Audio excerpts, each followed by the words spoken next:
Hello, everybody, and welcome back to For the Girls. Oh my God, do we have a recap for you?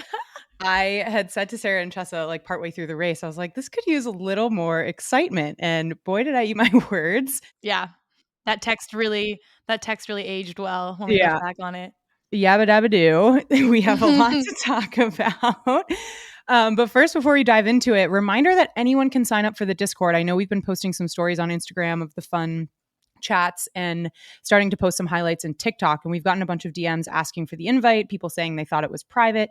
It's 100% free and open to all. So the link to join is in our Instagram bio. Come join us. And the memes are on fire. The chat is firing. There's a lot of excitement to be had. So we're also going to do a little British Grand Prix preview coming at the end of this episode. It's the last race of the triple header. I'm Tiggy. And I'm Chessa. We will sadly not be joined by Sarah today because she is on her much needed vacation. So sad, but In Tifosi territory. Tifosi territory. It's just me and Tiggy today. Okay. Overall thoughts and takeaways.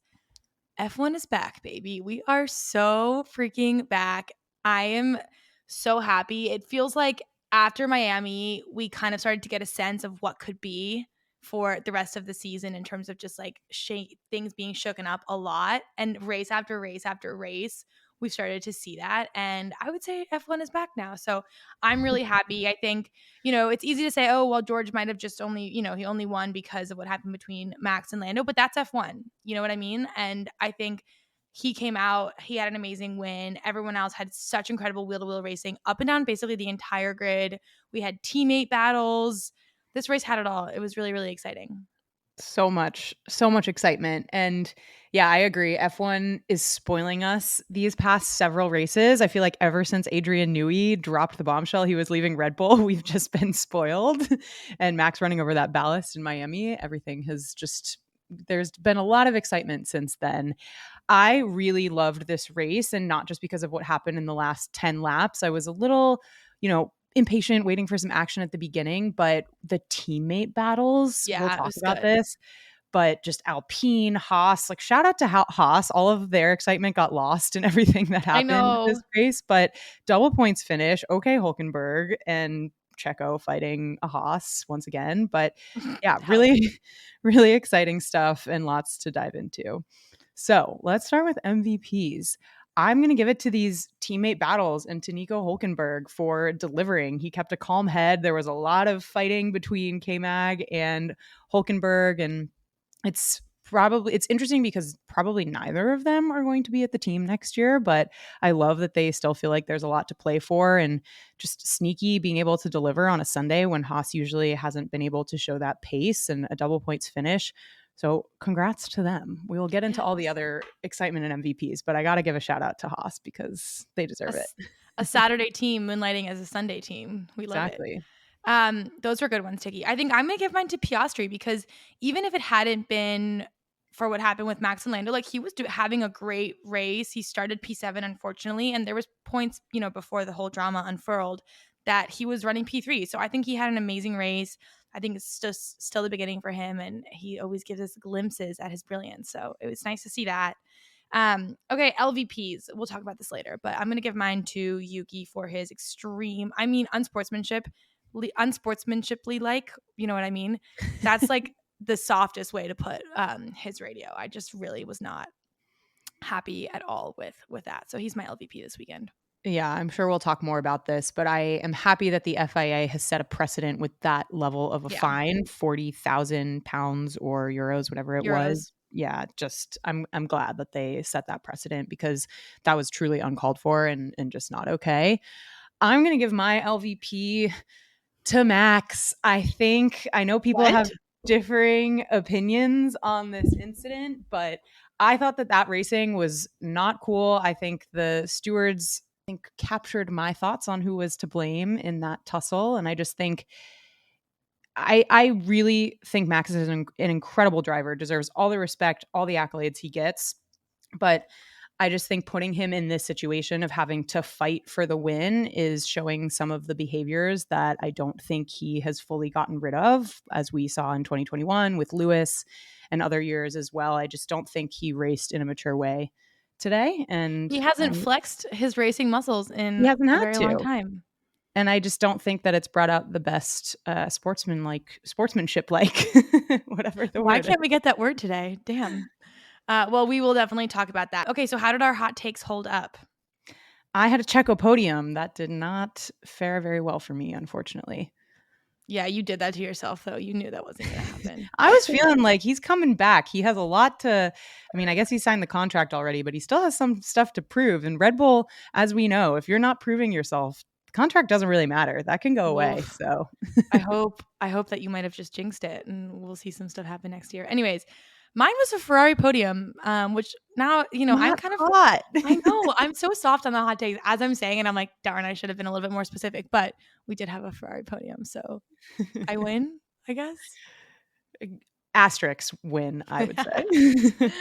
Okay. So, yes, we have lots to talk about. So, let's jump in at the top of the weekend. Remember, it was a sprint weekend, so we only had one practice.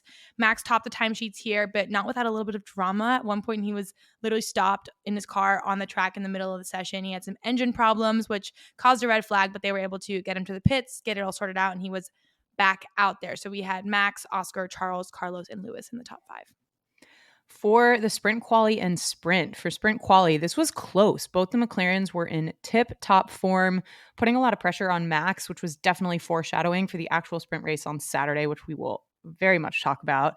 We had Max on pole with Lando in P2, only 0.09 seconds behind, then Oscar P3, George P4, Carlos P5. Other notable results, both Aston Martins outside of the top 10, just sort of indicative of what's going on right now at Aston Martin, and then both Alpines ahead of Charles in P8 and P9, and also kind of indicative of Alpine having a little bit of a comeback. They had a little bit of a moment this weekend. I don't know if we should go as far as to call it a comeback, but we could say. Well, if we were starting at like P18 and P19, I feel like this is good. They're in the mix for points. So the sprint itself was very, very exciting. And in my opinion, it's definitely kind of shows us why we have sprint weekends in the first place. We had amazing wheel racing, which is what everyone was here for. So it was awesome. So first thing though is the race started with an aborted start. Remember in Monaco when Checo had that scary crash and the photographers were really, really close by? Well, what happened here was that race control was very concerned over the position of some photographers at turn 1. So they had an aborted start, which kind of means that everyone had to do an extra formation lap, and then the length of the sprint was reduced by one lap. On the new start, the second start, Max pulled ahead, kept P1, but on lap 5, Lando had an epic late breaking moment where he overtook Max. Max ended up taking P1 back, but this whole battle caused Max and Lando to slow down a bit, which then got Oscar swooping in, passing his teammate for P2, and just saw some amazing wheel-to-wheel action up and down, especially amongst George and Carlos battling it out for P4. Charles was able to make up some ground to go from P10 to P7. Checo dropped back from P7 to P8, but was still able to pick up that final point. And so in the end, we had Max, Oscar, Lando, George, Carlos, Lewis, Charles, and Checo as our point scorers. It's kind of like it was like a foreshadowing type sprint race for what was going to happen for the rest of the weekend. Just like everyone battling out and Checo at the back, Charles at the back, unfortunately. So for the quali for the race itself. So Q1 was a pretty close session. Everything after kind of P4, P5 was very, very contentious, kind of right up until the end. So knocked out, we had Albon, Stroll, Bottas, Sargent, Joe. That was a double knockout for Williams and for Sauber, which is a bummer. For Q2, also a very competitive session. Alonso said that he was pushing so hard he, quote, nearly crashed. But he was not able to convert that. So knocked out was Danny, Magnussen, Gasly, Yuki, and Alonso. And it was very exciting. We had Haas to have Hulkenberg in Q3, also kind of foreshadowing for the weekend. Yes, we love this Haas excitement. For Q3, there was a bit of an issue with Hamilton in the pits where Jack was stuck to his car. He nearly took it with him before it fell away off the back of his car. And we saw some issues with track limits.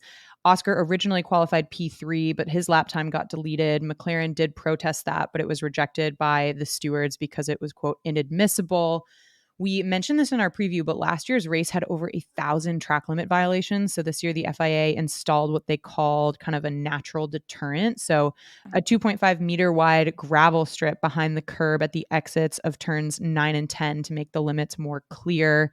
And Max set a pretty strong benchmark that no one could beat. It was pretty crazy. In the end, we had Max, Lando, George, Carlos, Lewis, Charles, Oscar, Checo, Hulkenberg, and Ocon. But what was crazy is the gap between Max and Lando was just as tight as the gap between like Lando to P7 or whatever it was. So Crazy. Love Max was it. just so much farther ahead, and the rest of the field was so tight.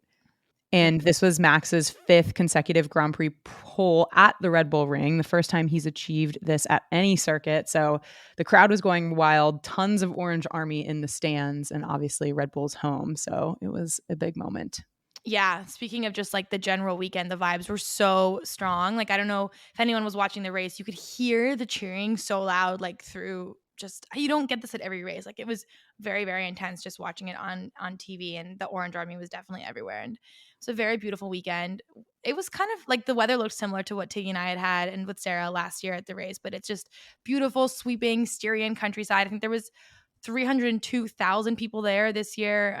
It was amazing. So let's jump into the race. We'll talk briefly about the start, and then we'll give you all the full DL on everything that happened at lap 52 and beyond. And then we'll go team by team like we usually do. So at the start, everyone started on mediums except for Joe. He started on hards. It's kind of unusual to have basically literally everybody on the same starting strategy. So we had that. So for the actual start itself, it was very, very great start for Max as usual. He's been coming off the line very fast these days.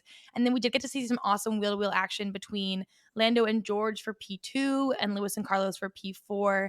And yeah, we had just like some good action. Hamilton got ahead of Sainz for a second, but he had gotten the advantage from going off the track, so he had to give that place back. And then there was some Piastri wheel-to-wheel action both between him and Checo, and then him and Carlos. And then we also saw Lewis and George kind of tussle it out. I wouldn't call it like a teammate battle. It kind of happened very quickly, but it was fun to watch. And I think what happened in the end was Charles got some damage from his, little contact with Piastri, and he had to go in on the opening lap, which is just super, super unlucky for him in a long string of unlucky moments for him. So he had to get a whole new nose and box. And then kind of after that, like the first couple laps, the race seemed to basically just settle into what we thought was going to be a pretty standard race overall. I think that's when Tiki was like, I would love some excitement. Yeah, at that point, Max was, I think, almost 10 seconds up.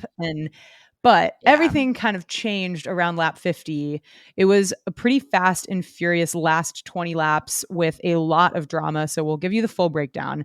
The domino that kicked this all off was when Max went in for a pit stop on lap 52. He had an uncharacteristically slow pit stop, especially for Red Bull, 6.5 seconds. Yeah. The announcers were like, that's a far cry from the 1.9 last weekend. And then got stuck behind some traffic in the pit lane. So by the time he was back out on track, the gap between him and Lando in P2 went from over 7 seconds to just about a second to 2 seconds. And this is when we started to see Max feel the pressure, and he even had a brief lockup on track. So absolutely crazy.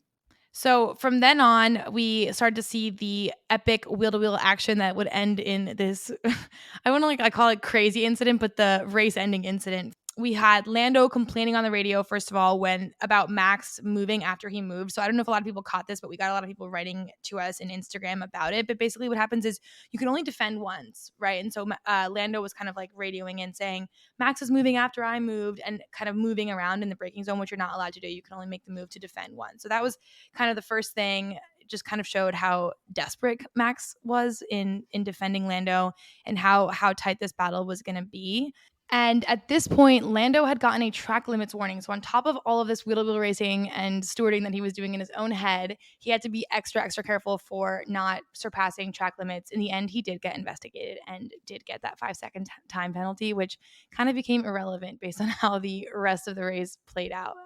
But yeah. Yes. So lap 59, this is where Lando passed Max, but would have to give the place back for overtaking off track. It became extremely heated. Max definitely feeling a lot of pressure and even accusing Lando of, quote, dive bombing to overtake him. At lap 63, we had a similar situation where it looked like Max might have to give the position back to Lando. And then lap 64 out of 71, this is where everything went crazy. So it was getting so contentious that it felt like something dramatic was going to happen. Lando went around the outside of Max. They made contact with both of them getting punctures and falling way back. In the end, Lando had to retire. Max finished P5. And this is when the opening for Russell to come in and win happened. And Toto got on the radio saying, George, you can win this. George, you can win this. And He George did it like responded so fast. Toto, like before you could even see George getting in first place, Toto was like, George, you can win this. It was so chaotic. So funny. George was flustered. He was like, just let me bleeping drive. He was like swearing, which George doesn't often do. Yeah, it was definitely a lot. And then on lap 65, Oscar passed Sainz for P2, and we almost thought we were going to have an Oscar win. There was a slight possibility of that, but then we got a virtual safety car, which in my opinion came – a lot of people are going to maybe go after me for saying this, but personally I think it came at the right time because it gave me a second to take a breath and like decompress after all that had happened. But it pretty much neutralized the race after that. We had George's second ever F1 win. We had Oscar in P2, Sainz in P3, followed by Lewis in P4, and of course Max. And our radio of the week was George saying in true F1 fashion, it isn't over until it's over. So and really the yabba dabba do, but that felt, I didn't really want to figure out how to spell that. Passion, drive, and patience, the formula for winning F1 championships, is sometimes also what you need to keep your beloved car running day in and day out. eBay Motors has everything you need to maintain your vehicle and level it up to peak performance. Superchargers, roof racks, exhaust kits, LED headlights, and more. Whether you're looking for speed, power, or style, eBay Motors has got you covered. They have over 122 million parts for your car. You'll always find exactly what you're looking for. And they have eBay Guaranteed Fit, which means your part is guaranteed to fit your car every time or your money back. Because with eBay Motors, you're about burning rubber, not cash. With all the parts you need at the prices you want, it's easy to make your car the MVP and bring home some huge wins. So keep your car alive at ebaymotors.com. Eligible items only. Exclusions apply.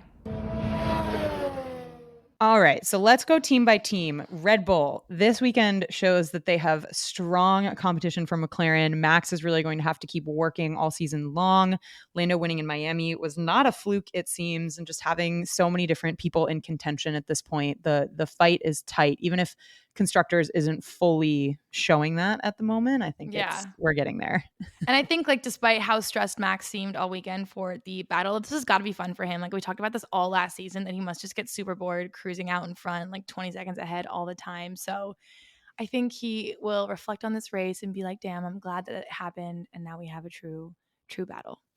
You think Max is going to be glad that it happened? Yeah, I don't know. Like, no. I think Max is like too much of a competitor to be happy and satisfied with just like racing at the front all the time. So in retrospect, I think he might be happy that he's getting some competition. I disagree. I think Max just likes to win, honestly. And of course he likes to win, and like maybe we'll see him keep winning. But remember last season, and honestly at the beginning of the season, he was like, I don't know how much longer could be an F1. Like, I think he was just getting bored with it. And so maybe like subconsciously a spark has been reignited and he's happy about it. Yeah. I mean, I'm sure he enjoys having a fight on occasion, but I do think Max's comments about leaving F1 have more to do with maybe the schedule and the calendar and the different demands that get placed on F1 drivers versus winning all the time. Yeah. But it was fun to see him having to fight for it, defend so hard. He was definitely frustrated on the radio, complaining about the tires, that the car had no grip. The commentators were saying he was driving kind of desperately almost. But I think we have to talk about the big conversation, the incident with Lando, which the stewards did decide was Max's fault. They handed him a 10-second time penalty. But let's talk about the comments. So in the post-race interviews, Lando basically said, I did nothing wrong. He was in the wrong. He should be the one to say something. I gave a fair and respectful battle, but that's not what I got in return. And so Max basically said he would take a look back at the footage, that they'd talk about it, but things needed to cool down. Basically said that it was, the many mistakes that they made as a team that put them in that position in the first place. So they definitely seem to have different views of the situation. But let's discuss, whose fault was it? Should Max have received more than a 10-second time penalty? And is there trouble in paradise? Chessa, what are your thoughts?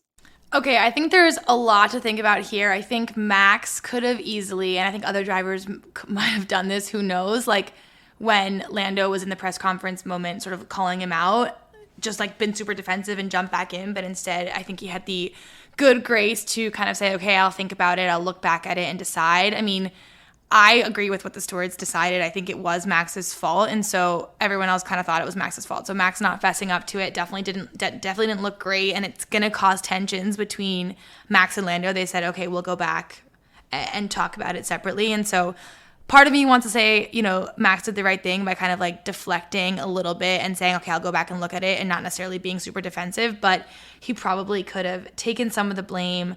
In terms of could it have been more than 10 seconds? I don't know. I think it could have looked worse than it was. Like, it was a very specific hit that they had that made them both DNF, but they could have easily had a little hit and just both been fine and not had those catastrophic punctures, kind of like Alonso and Joe elsewhere in the race, and Alonso got 10 seconds. So I don't know. What do you think? I have to side with McLaren on this one. I think I actually enjoyed Andrea Stella's comments after the incident. He said, the entire population of the world saw who was at fault except for one group of people. And the problem behind it is if you don't address these things, honestly, they'll come back. And he basically referenced the Lewis situation, the battles in 2021, and that those needed to have been punished in a harsher way.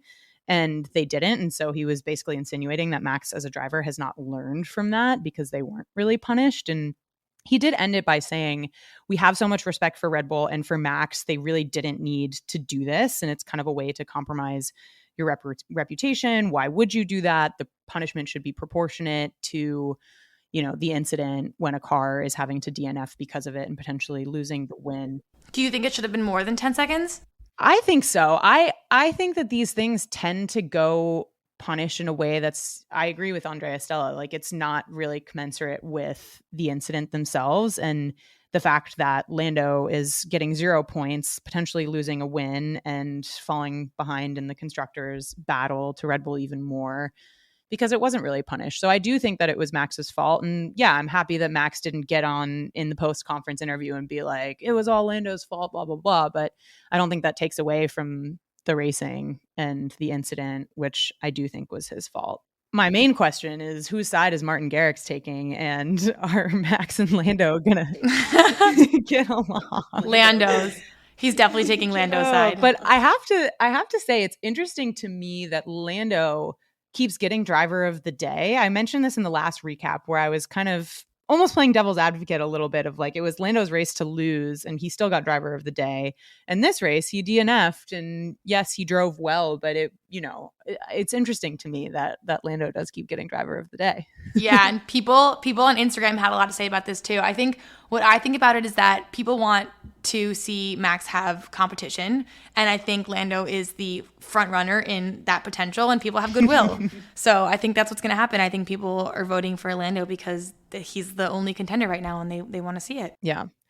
I love Lando. He deserves the hype and the excitement. And I actually really enjoyed the Telegraph piece on him this week. If you haven't read that, it's really good. So definitely recommend. But yeah, I recognize people are going to have different thoughts on this. And I think maybe I'm a little bit more against Max in the situation because of the history with Lewis. And it just does seem to be a bit of a trend when he is fighting for the win instead of just being so far ahead. But I also have a ton of respect for Max as a driver and think he's incredible. And had he not had that 6.5 second pit stop, he would have won the race by 5+ seconds, So yeah, for sure. And it feels like kind of an afterthought at this point, but Checo wasn't really in the conversation at all this weekend. He also had a slow pit stop over 8 seconds, managed to take a P8 start to P7 though. But yeah, generally very, very tough for Checo, not really part of the conversation at all.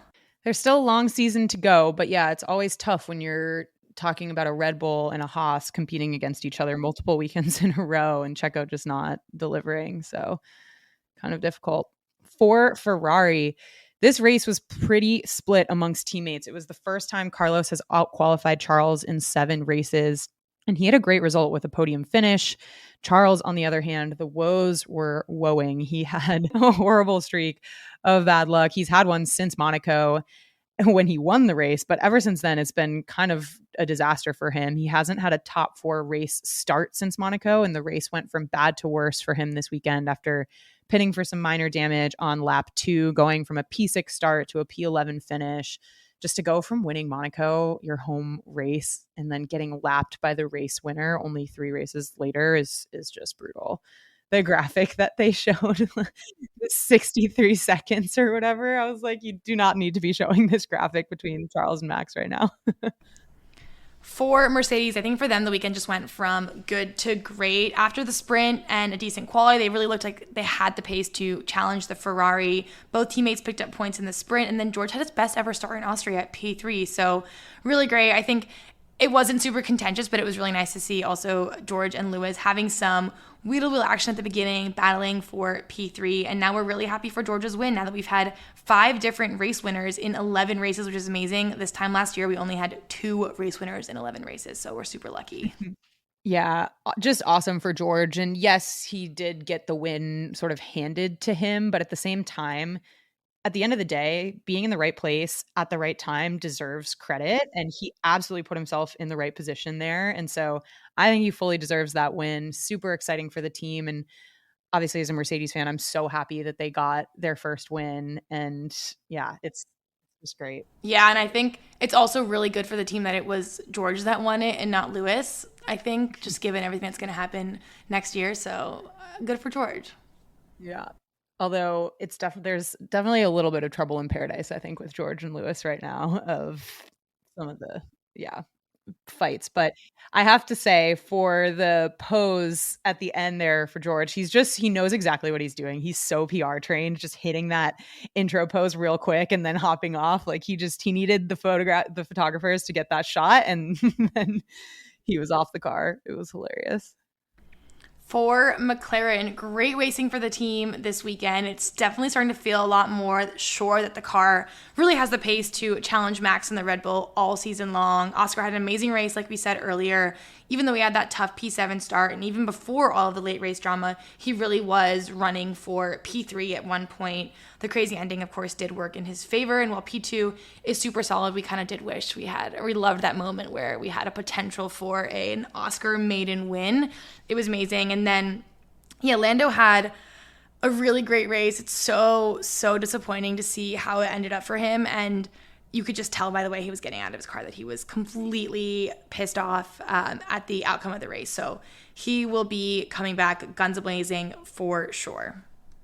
Yeah, I think McLaren is just killing it right now, firing on all cylinders. And I was really happy about a Mercedes win, but I was feeling very torn. I was like, oh, an Oscar maiden win versus a Mercedes first win of the season. Like, how do I choose here? For Aston Martin, not a great weekend for the team. Neither driver finishing in the points. So just another kind of unfortunate result for them. Stroll went into the weekend fresh off signing a renewed contract with the team until at least 2026. I was very surprised about the multi-year announcement. I was not surprised he got re-signed, but multi-year deal to me feels unhinged. Maybe is not a polite way to say it. Do you think they were just going to sign him for 2025 and then wait for 2026? Sort of, yeah. I just think, and I don't dislike Stroll, but I do think that if they're really trying to gun to be a world championship winning team, Stroll is not the driver pairing you need alongside Alonso to do that. And so yeah, I mean, there's so much fresh meat on the market. I feel like they could have anyone else, you know? Look, I love Aston Martin, and I don't mean to say I don't take them seriously as a team at all, but I do think that this announcement and this signing and continuing to stick with the boss's son when he's not performing is not a good look. Well, with that being said, Stroll did go into the weekend fresh off of that news, kind of on a high with that renewed contract, and he had some good momentum. He finished P13 ahead of Alonso, who also finished out of the points in P18. Alonso got that 10-second time penalty for causing a collision with Joe, which definitely was rough for him. I think jury's still out on maybe if it was too much or not, but definitely tough for the team to just be getting passed by Alpines, not really showing what they want to be showing. So I think they'll be coming out hoping to be stronger for next weekend. For VCARB, big news of the weekend was Yuki's obscene, unacceptable radio message during quali on Saturday. He was frustrated with traffic, said something completely inappropriate when referencing other drivers on track, and like we mentioned, as a result, got a 40,000 euro fine. He did apologize on Instagram, which was nice, and said that he wasn't 100% sure kind of what that meant. We won't go any further than to just state that. But the other piece of VCARB news was that Danny celebrated his 250th Grand Prix start, and he did finish in the points and ahead of Yuki. So that was good for him. Happy for Danny there. on the 250th occasion and also just kind of fighting for his life to keep a seat. The big news for Williams is heading into the weekend, they have been on kind of a recent hiring spree. They've hired 6 senior level technical hires from rival F1 teams, including the kind of marquee one is Matt Harmon, the previous technical director for Alpine. Really exciting for the team and a very clear indication of kind of how serious I think that they are about creating a winning future for themselves in the sport. And I don't know, do you think Adrian Newey could be next perhaps? And James Vowles saying that it will be names you recognize. So we'll see.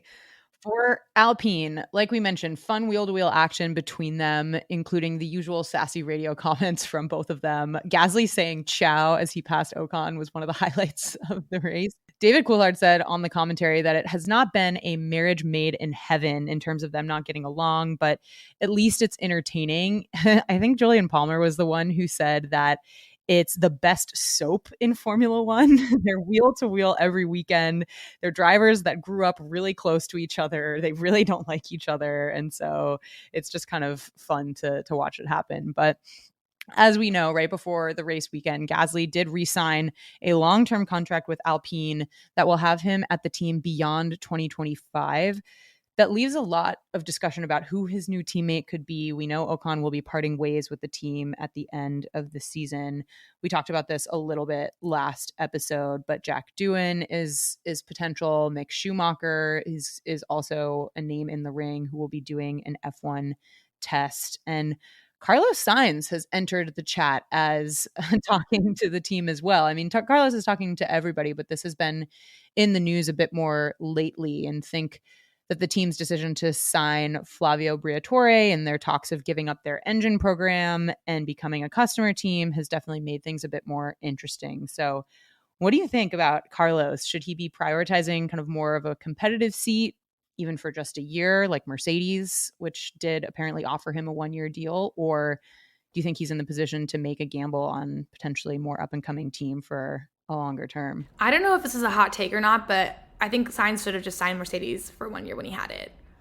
I don't think that's a hot take. Yeah, I think that's true. I think he's not really in the position, just given where he's at in his career, what he's accomplished, what he wants to accomplish, namely, which is just winning. Like, I don't think he was really in a position to gamble for some sort of like middle fledgling team when a Mercedes seat could have been a really smart move to get some wins under his belt leading into what is going to be a very different year in 2026. But what do you think? Yeah, it's just so risky. And he will look like an absolute genius if he picks a team that is kind of the dark horse, and then in 3 years he's winning championships with them. We've said that Carlos is the domino that needs to fall for the driver market, but I almost feel like it's Adrian Newey. Do you think Carlos knows where Adrian Newey is going? I feel like if he did, he would have already made a decision, but he must not know, because in my mind, it would kind of be a no-brainer to just like follow where Adrian Newey is going and just kind of put your chips, attach your cart to that horse in a way for the long term. But I get the sense that he must not know. I don't know. Maybe he does though, and that's why it's taking so long. Or maybe he's waiting to find out. He must know. He's waiting to find 100%. Out. I think that's a really good point.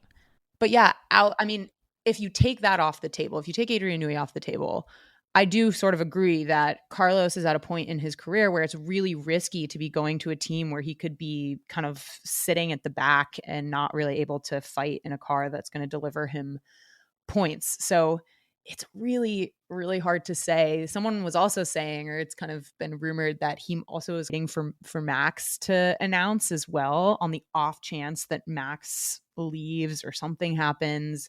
Jos Verstappen drama is continuing to rear its head. Christian made some comments about Jos Verstappen this weekend.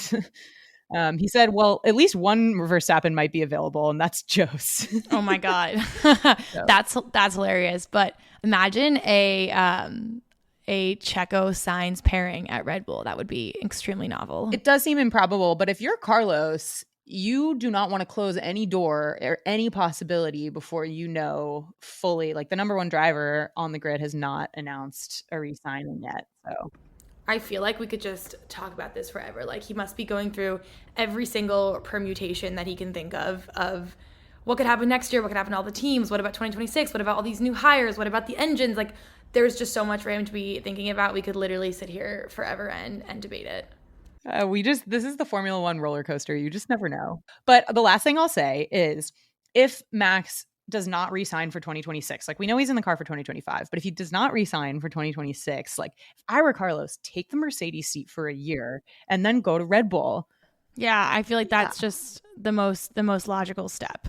Okay, to round out the rest of the teams for Stake Sauber, really tough weekend for them, especially with Joe getting pushed off the track from a collision with Alonso. So yeah, only up to go from here. Yet another no points weekend for them. And then Haas, I can't believe we were talking about them last. They are kind of our Cinderella story for the weekend. They finished both in the points. We had Hulkenberg P6 behind Max, who was in P5, which I feel like I never thought I would say that. And then we had K-Mag in the points as well at P8. And then we also have to mention those amazing wheel team battles. It was amazing stuff for Haas. Huge. For the standings, we have Max with 237, Lando with 156, Leclerc with 150. Wow. Sainz with 135, Checo with 118, Piastri 112, Russell 111, Hamilton 85. So it is tight in the kind of 2 through 7, 2 through 8, which is fun. And then constructors, Red Bull 355, Ferrari 291, McLaren 268, Mercedes 196, Aston Martin 58, VCarb 30, Haas 19, Alpine 9, Williams 2, and Kick Sauber 0. And with that, that is our Austrian Grand Prix recap done and dusted. Stick around. We're about to give you a quick little recap or preview of what to expect for the British Grand Prix at Silverstone. It's definitely one of the most iconic and historic tracks on the calendar. It's especially important race for Mercedes. They have 2 British drivers, and Lando, of course, it's his home race as well. And then coming off of Austria, a lot of the teams who aren't far away, a lot of them have factories in the UK. So it's kind of home races for the teams as well. Definitely. It's going to be an absolute fun one. So circuit, one of the fastest tracks on the schedule, lots of very fast corners. Lewis compared a flat out lap on this track to flying a fighter jet, which is just wild. So drivers can feel up to 5 Gs of force at full racing speed around certain corners. It's tied with Monza for highest top speed, 225 miles per hour. Track changes over the years have actually been designed to reduce speed just to make it safer, make it a little bit more manageable and controllable. But despite being a super fast track, medium downforce setups will definitely be favored since the corners here are very technically demanding.